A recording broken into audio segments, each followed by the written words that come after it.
orang-orang penyembah berhala. Tuhan hadirkan bangsa itu diproses begitu lama dengan hukum Taurat. Nah, secara umum yang perlu kita mengerti berkaitannya dengan tema hari ini, ulah coba akan memakinkan kuasa kegelapan, gelap ulah babaina umat. Secara umum, apakah orang Kristen itu memahami secara tetap apa yang terjadi secara rohani dalam kehidupan di zaman sekarang? Oh, zaman bangsa Israel dia mengerti. Tuhan bilang jangan menyembah hal-hal lain ya. Jangan kamu buat patung, jangan kamu buat sesuatu yang ada di langit, di bumi dan di bawah air. Jangan pernah kau lakukan itu. Akulah Allah yang cemburu. Jadi Tuhan itu kalau orang bersentuhan dengan hal-hal yang gelap itu, dia sangat cemburu. Bisa kita bayangkan kata cemburu ya. Apakah kata cemburu itu hanya melekat pada wanita? Atau hanya cemburu pada laki-laki? Waktu dia membangun hubungan relasi, kebanyakan itu wanita ya, betul kan? Atau pria? Ia tertutup dia nggak kayak Iya ya, gitu. Tuhan terang-terangan dia bilang aku Allah yang cemburu. Karena dia tahu bangsa itu waktu di Mesir itu ratusan tahun lamanya Allah-Allah lain yang dia sembah. Lalu Tuhan keluarkan itu dari sana.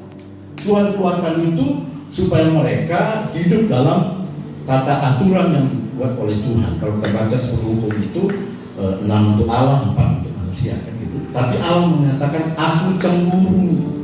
Allah itu cemburu. Kalau kita bercoba-coba bersehubungan dengan dunia kegelapan itu, Allah itu cemburu.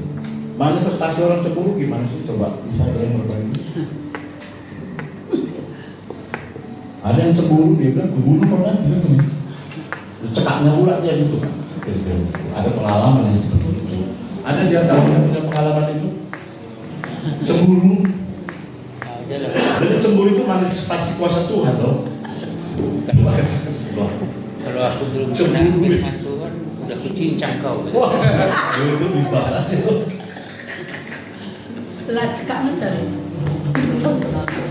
Ada lagi yang melayani itu karena cemburunya kepada suaminya. Aku berdoa katanya, aku meminta kekuatan hukum supaya kamu tidak lagi bisa kira-kira begitulah, ngerti maksudnya? Sampai ke sana dia bilang. Jadi nggak akan dia bisa nyerong ke sana kemari karena dia menganukan itu karena cemburunya. Ada yang nggak pernah cemburu di sini? Halo? Ada yang nggak punya hati cemburu? Nanti buatin lah bagaimana? Ya secara umum tadi demikian ya. Orang Kristen itu sebenarnya menjadi sasaran iblis. Bagaimana supaya mereka ini bisa menjadi budak? Secara umum seperti itu. Tapi secara khusus hari ini kita berbicara tentang bagaimana dengan tim doa ini. Karena temanya ini di tim doa ini. Aku tadi bilang sama Nora, tolong diambil videonya ya. Karena ini pengajaran sebenarnya. Nah kalau pengajaran ini bagus, saya akan share kepada teman-teman supaya mereka juga diberkati tentang pengajaran ini. Jangan main-main, jangan main-main dengan ini. Jadi kalau Tuhan bilang ini hukum ketetapanku, bukan membatasi kamu, tapi ini bentuk respon kasih setiaku kepadamu supaya kamu tetap ada di dalam aku. Dia buat ketentuan itu supaya jangan menyimpang ke kiri dan ke kanan. Bagaimana dengan tim doa? Karena ini fokusnya ke tim doa.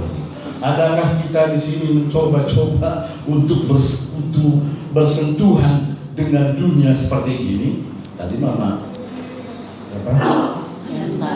Yanta tadi udah cerita. Dia lupa kalau dia pernah mengundang aku ke sana untuk membersihkan rumah sakit gitu.